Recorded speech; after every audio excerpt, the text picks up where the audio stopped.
History, a cutthroat game of chess. Not just figures moving, but entire kingdoms collapsing. Assassination, a swift, clandestine attack on a prominent figure, is not a modern invention. It's an ancient checkmate played by individuals and organizations to achieve ideological dominance. What makes this dark strategy such an enduring feature of history and ever-present threat? This deadly game began earlier than you think. Pharaoh Teti of Egypt in the 23rd century BC is considered one of the earliest potential victims. While the evidence remains largely circumstantial, it suggests that this brutal practice was deeply embedded in ancient power dynamics. Unlike today's political posturing, the stakes were quite literally life or death. How did this ancient instance establish a precedent for future political violence, a grim blueprint for eliminating rivals? Assassination, as we define it, is the sudden, secret killing of a prominent figure for political or ideological ends, a violent ousting in history's power games. But where did the term itself originate? It traces back to medieval Italian and French terms, assassini and assassini. This linguistic evolution reveals the acceptance of this destructive tactic. The term began to travel, but what sinister baggage did it bring? Those medieval terms, assassini and assassini, are believed to derive from the Arabic hashishin, sharing etymological roots with hashish. The Arabic word referred to a group of Nizari Ismailis known as the Order of Assassins. But who were they and why were they given this peculiar name?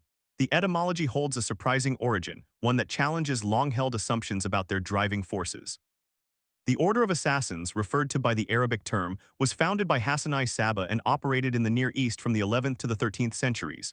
Specifically, they targeted members of the Abbasid, Seljuk, Fatimid, and even Christian Crusader elite, eliminating powerful figures. How did a small, secretive group manage to disrupt such vast, sprawling empires? These assassinations were no random acts of violence. They were specifically targeted, fueled by both political and religious conviction. But the persistent connection to hashish raises a key question. Was it the real driving force, the true source of their infamous reputation? Was the use purely recreational or a strategic instrument of war? Popular belief suggests assassins were perpetually fueled by hashish. But the truth, it's far more nuanced. While the connection is commonly accepted, numerous scholars now question whether drug use was the primary impetus behind their actions or even the origin of their name. This could all stem from one colossal misunderstanding. How credible is this established narrative and who ultimately benefits from perpetuating it? That presumed hashish connection isn't universally accepted. Eastern writers and a growing cohort of Western academics propose alternate explanations. Perhaps the hashish link was propaganda disseminated by their enemies, a calculated attempt to demonize and discredit religiously motivated acts. This manipulative narrative proves a powerful tool. Did this harmful rumor truly gain traction, influencing perceptions for centuries?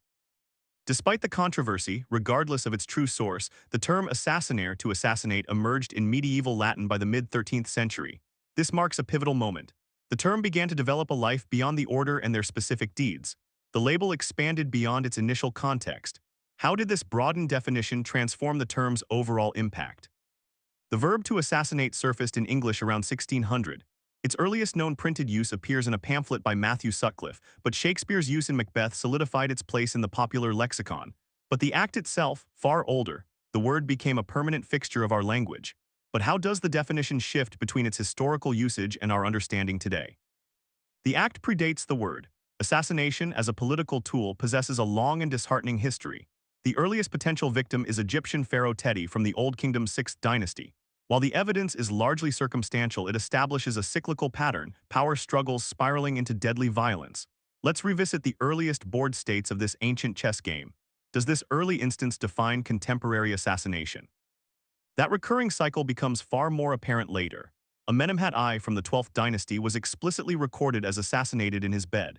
Then, during the 20th dynasty, Ramesses III's assassination was part of a calculated coup attempt, fully documented in contemporary judicial records. Political assassination transitioned from mere suspicion to confirmed strategy. Is it proof this strategy works? What occurs when it doesn't succeed? These are not isolated cases within ancient Egypt. Between 550 BC and 330 BC, 7 Persian kings of the Achaemenid dynasty met violent ends. A sign of endemic instability, a fragility at the highest levels where succession crises were frequent. Instability breeds more instability. This game grows ever more complex. Was the inherent weakness within the Achaemenid dynasty leadership responsible for these devastating assassination attempts? How does the inclusion of religious narratives reinforce the idea that assassinations spread relentlessly? So what does this all mean? Assassination wasn't solely a political tool. It also functioned, unfortunately, as a common plot device in ancient literature. Joab ended Absalom's life, Yael murdered Sisera. Assassinations impacted figures of both high and low social standing. It's intricately woven into the fabric of these ancient tales. As a recurring narrative device, this suggests that assassination transcends class boundaries. What's next for these stories? But what about efficacy? Consider assassination a loaded weapon, sometimes a precise shot, sometimes a catastrophic misfire. Even master diplomats like Philip II of Macedon and Julius Caesar weren't immune, falling victim to assassins. The successive Rashidun caliphs echo this truth. Absolute power offers no guarantee of safety, the stakes are too high. Is a failed attempt truly a failure, however? Extend the metaphor, assassination isn't solely about eliminating rulers, it's about instilling terror. Take Jing Qi's bold, albeit unsuccessful, strike against the king of Qin. Though it failed to kill, the attempt itself served a strategic purpose, sowing fear and disrupting power dynamics. How does even a failed attempt shift the geopolitical landscape? Even a misfire sends a deafening message. This brutal tradition runs deep. From the Sicarii in 6 AD, predating the Middle Eastern assassins who lent their name to the act, to the Japanese shinobi, a chilling pattern emerges, specialized units strategically deployed for targeted killings. They were essentially scalpels crafted for deadly precision. But what propelled the notorious rise of these assassins? Its roots run deep even to ancient Egypt. But the 16th and 17th centuries marked a sea change. International jurists began publicly condemning the assassination of leaders. This was a turning point. Its perceived legitimacy crumbled as legal scholars found their voice. Why this shift after centuries of relative acceptance? That shift birthed a new kind of figure. Balthazar Ayala and Alberto Gentili were among the first voices of opposition, forging a novel ethical code in international affairs. It became a breach of protocol, a crime increasingly denounced and unlawful. To navigate this dark game, the rules mattered, yet the concept of law began to transcend the power of rulers. But was the world listening? Hugo Grotius took an even stricter course. Following Ayala and Gentili, he expressly forbade assassinations in his influential treatise on the laws of war. This solidified an evolving ethical awareness. Killing became permissible solely on the battlefield. By restricting its use, did this inadvertently amplify its potency elsewhere? Here's the paradox. Even as condemnation mounted, assassination mutated. It morphed into propaganda by deed, a potent tool of political symbolism. Assassination then became about sparking dialogue. Suddenly, it served a dual purpose, eliminating a political rival and igniting fear or revolution. Did this new political dimension change its value? This evolution from battlefield tactic to symbolic act is vividly illustrated in feudal Japan. Groups like the four Hitokiri of the Bakumatsu period wielded swords. Why the blade? The profound cultural symbolism specific to Japanese society deepened the meaning and impact of such acts of violence. One target, a Neasuke. In this context, is a sword merely a weapon or a potent cultural artifact? Assassination thus involves symbolism, cultural values, and far more than simple power plays, as the Hitokiri demonstrate. Yet sometimes the symbolism is unintended. Take the assassination of Archduke Franz Ferdinand. Few acts have so profoundly altered the course of history. What made this single event unleash such devastation? That single assassination triggered a global conflagration. World War I. Consider how a single act of calculated violence can resonate, reshaping the entire world order. One isolated event profoundly altered the world beyond anyone's comprehension. Was it the act itself or pre-existing tensions that dictated the scale of the catastrophe? That spark plunged the world into unforeseen global conflict. This new framework, condemnation coupled with propaganda by deed, shaped the narrative. What future awaits assassination in a world gripped by political tension? How will evolving symbolic values redefine this grim practice? Assassination, a historical tool of power, persists in the shadows. Officially, major powers reject its use. Yet covert training endures. Imagine a forbidden technique, disavowed yet whispered about in hushed tones. How can such a potent weapon be truly discarded? Is it possible to ever truly let it go? These alleged clandestine operations involved nations like Russia, Israel, and the US while publicly condemning such killings. Did these countries quietly maintain the capability? Is plausible deniability simply a built-in feature of this perilous game? Did assassination represent a trump card during the Cold War, one that no power dared to relinquish? Post-1979, a new player emerged, Iran. In the wake of the Iranian Revolution, the nation allegedly launched an international assassination campaign. This differed sharply from Cold War tactics. It signaled a departure from state-sponsored deniability toward overt action in the eyes of some nations. What drove Iran down this path? Was it desperation, conviction, or something else entirely? That campaign allegedly claimed at least 162 lives across 19 countries, a staggering toll. This amplified fears of a new era of state-sponsored terrorism, the targeted elimination of dissidents. Faced with such reach, how could the international community hope to contain an unrestrained campaign of violence? This scale redefined the landscape of covert warfare. Imagine assassination as a clandestine game of strategic moves, shrouded in shadows where players act from the obscurity. A German court case illuminated this hidden game, revealing senior Iranian government members implicated in political assassinations. The revelation exposed Iran's operational playbook, showing direct involvement previously only whispered about. But how can a single courtroom decision rewrite established strategies? Those courtroom-spawned arrest warrants marked a profound power shift, transcending mere accusations to legal accountability. This overt indictment challenged Iran's steadfast denials, forcing them into the unforgiving media spotlight. Unlike the covert operations of past decades, this exposure became starkly public. This audacity signaled potential escalation and swift retaliation. How did such exposure catalyze a tactical revolution? Consider the ever-present threat. Remember that assassinations aren't exclusively state-sponsored. Separatist movements participate as well. The assassinations of Indira and Rajiv Gandhi link indelibly to unrest in both Punjab and Sri Lanka. These horrific acts vividly illustrate how political violence spreads like wildfire from festering regional conflicts. Where do these expanding ripples ultimately break? Those assassinations underscore a central tenet of this shadowy game. They blur the distinctions of politics, regional discord, and calculated violence. From meticulously orchestrated operations to frantic acts by separatist groups, motivations diverge drastically. The outcome remains constant, the permanent silencing of dissenting, prominent voices. But what happens when this shadow game escalates into recognized, open warfare? Is any distinction truly left? Warfare is now openly acknowledged.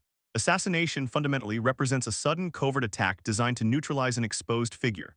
But where does the ethical line blur when this tactic transcends individual targets, becoming a calculated governmental policy known as targeted killing? This concept, intentionally taking the lives of civilians or unlawful combatants, ignites furious ethical and legal debates. A renaming of assassination. The fiery debate surrounding targeted killing boils over the question of legitimate self-defense versus unlawful execution. Adherents fervently argue it's a necessary tool to protect against terrorist groups, a preemptive strike neutralizing imminent threats. Detractors vehemently disagree, citing violations of due process and fundamental international law. The implications resonate. Are the rules of conflict redefined or broken entirely? These calculated operations often utilize precise methods, such as surgical drone strikes delivering pinpoint accuracy or sniper fire with deadly precision, effective in eliminating specific individuals, yet presenting formidable challenges for accountability. Tracing the chain of responsibility back to actors or governments becomes exceedingly difficult. Whose fingers truly squeeze the trigger? Accountability brings serious questions. Organizations like the ACLU raise substantial points. They forcefully assert that governmental targeted killing programs, absent of charges or trials, fundamentally violate constitutional provisions and established international mandates. This pushes the debate far beyond simple, immediate defense. If not defense, then what serves as justification? Beyond defense considerations, the ACLU's arguments hinge on due process, a vital cornerstone of legal systems. Due process includes accusation, legal defense, and fair challenge. Lacking due process, the distinction between legitimate action and politically motivated assassination blurs fatally. Ethical dilemmas echo globally. But how do we navigate this fraught moral minefield? This ethical quandary demands consideration. Both the United States and Israel have actively employed targeted killing tactics, justified as necessary measures against organizations such as Al-Qaeda and Hamas. This sparks intense, far-reaching ethical and legal controversies, compelling nations to defend extreme methodologies. How do we hold the powers accountable? Let's focus on justifying the means, considering those often overlooked long-term consequences.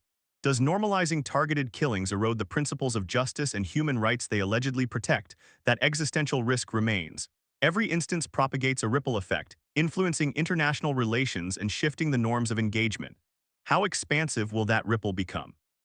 The answer to this question remains obscured. When does lawful elimination of a clear threat transition into unlawful execution? This crucial question challenges legal scholars and policymakers.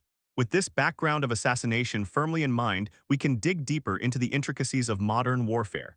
This represents the game's evolution. Modern warfare overlaps with the morally ambiguous arena of assassination and its countermeasures. Assassination, employed since the dawn of civilization, represents a uniquely unnerving preventative challenge. One of the earliest direct countermeasures, heavily deployed bodyguards. Their primary function: serve as critical human shields, protecting targets from immediate threats and vigilantly scanning for attackers. Bodyguards and their shielding represent just the beginning.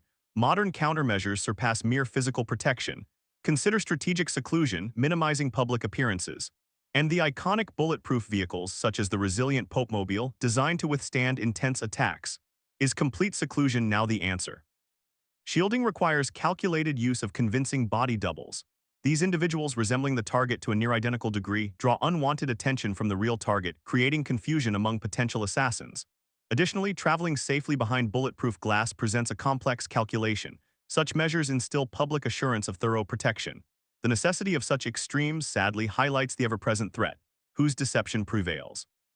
Envision defending against assassination as an intricate chess match. The U.S. Secret Service, guardians of high-level officials, look beyond mere physical tactics. Agents undergo specialized instruction in assassin psychology, scrutinizing motivations and behavioral patterns. Understanding these motivations, why is it so vital? Discerning the why behind an attack can be as decisive as stopping the how, delivering a strategic checkmate. Expanding on the why, preventing assassination transcends merely reacting to imminent threats. It necessitates proactively identifying and neutralizing dangers before hostile action is even contemplated. Instead of reaction, prediction. This focus on the attacker's mindset begs the question: how can any organization foresee an individual's intentions? All the elements are present in the why. Yet even with proactive vigilance, superior training, and cutting-edge technology, vulnerabilities inevitably emerge. In our chess game, the king or queen must survive. Consider the assassination of Indira Gandhi. Divided loyalties within her security detail were overlooked, allowing assassins to penetrate a supposedly impenetrable shield. A stark lesson. All the defensive measures are meaningless if internal threats are ignored. How could such a breach occur? In essence, how do you expose the rule breaker and deliver final checkmate?